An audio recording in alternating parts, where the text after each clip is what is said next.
A man once traveled to the moon and met the mind that ruled it. He answered all its questions honestly.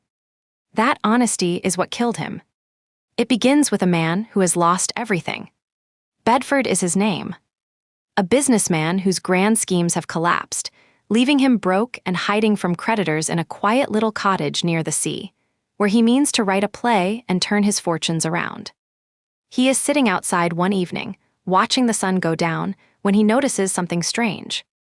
A small odd man going past his gate, then back again, then past again, muttering, waving his arms, making a faint buzzing noise as he walks. The man is Mr. Cavor, a scientist. And the buzzing, Bedford soon learns, is simply a habit he keeps when he is lost in thought. The two men fall into conversation, and Cavor begins to talk about the thing that has consumed his entire life. A substance he is trying to invent, a material unlike anything on Earth.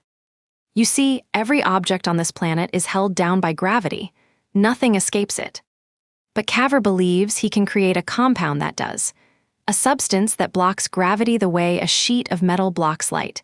Set it under any object, and that object would no longer be pulled toward the Earth.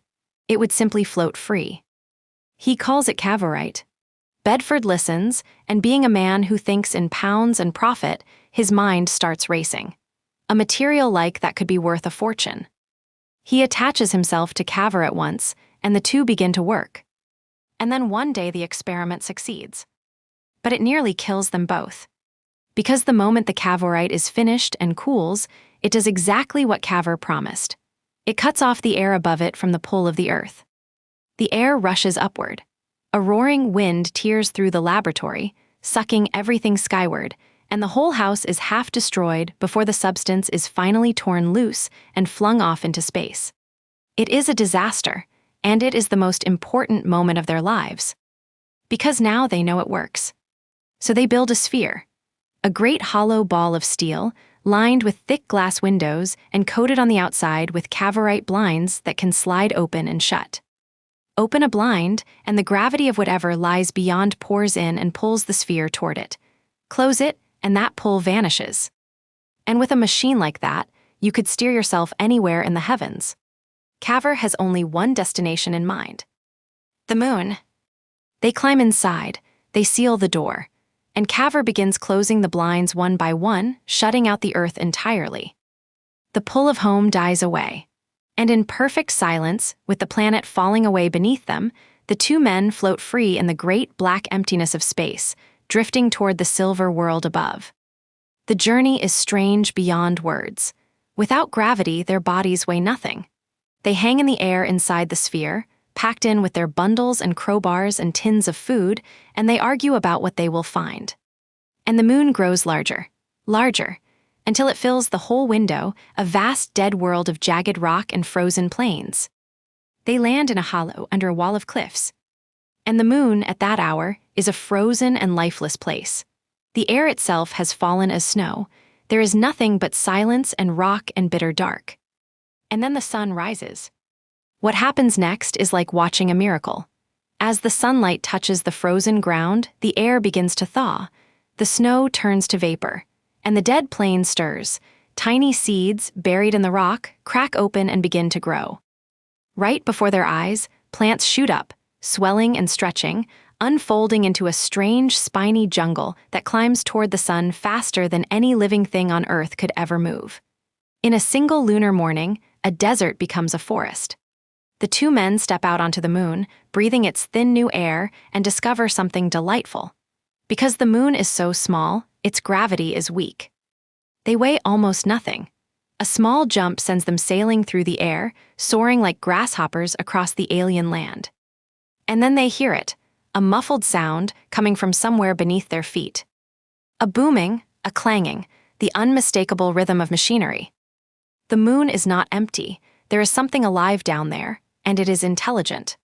They go searching, and they meet the creatures, the Selenites, strange insect-like beings with hard bodies and thin limbs and small faces. The moon, it turns out, is hollow. A vast honeycomb of caverns and tunnels reaching down toward its core, and the Selenites live inside, an entire civilization buried beneath the dead surface. But here their troubles begin. The two men wander, exploring, and they lose their way. They cannot find the sphere again. And worse, they have eaten a strange fungus that grows on the moon, and it has made them drunk and reckless and loud. The Selenites capture them. They are bound and led down into the deep places of the moon. And then, deep underground, the two men make a desperate decision. They will not be prisoners. They turn on their captors. They fight, swinging their crowbars, striking down the fragile Selenites, and they flee. Up through the tunnels, fighting and running, until at last they burst out onto the surface again into the blinding sunlight. But now they are separated. Cavor goes one way, searching, Bedford another. And the lunar day is ending. Soon the cold will return, and the air will freeze, and anyone left on the surface will die. Bedford finds the sphere. But he does not find Cavor. He waits, he searches, he calls. And then, scrawled on a scrap of paper left near the sphere, he finds a message in Cavor's handwriting. Cavor has been hurt, injured in the fight. He has been captured again by the Selenites, or worse. The message breaks off. Bedford is alone, with the cold coming down, and a choice in front of him that he will carry for the rest of his life. He climbs into the sphere, he seals the door. And he leaves the moon and Cavor behind. The journey home is a long fall through the dark. And Bedford, alone in his floating ball of glass and steel, drifts back across the void until the earth swells up beneath him and the sphere drops down through the clouds and splashes into the English Sea. He has come home. He has come home rich, with bars of moon gold in his hands, for gold on the moon is as common as iron. A boy finds the sphere on the beach. Out of curiosity, the child climbs inside and fiddles with the controls, and the sphere seals itself and shoots up into the sky, gone forever. The only way back to the moon, lost. And Bedford settles back into ordinary life, half believing the whole adventure was a dream. But it is not over. Months later, a message reaches him. A scientist in another country has built a radio receiver, and out of the silence of space, he has begun to catch faint signals. Words in English, Cavor is alive. Trapped on the moon, he has built a transmitter, and he is sending back everything he has learned. And what he describes is astonishing.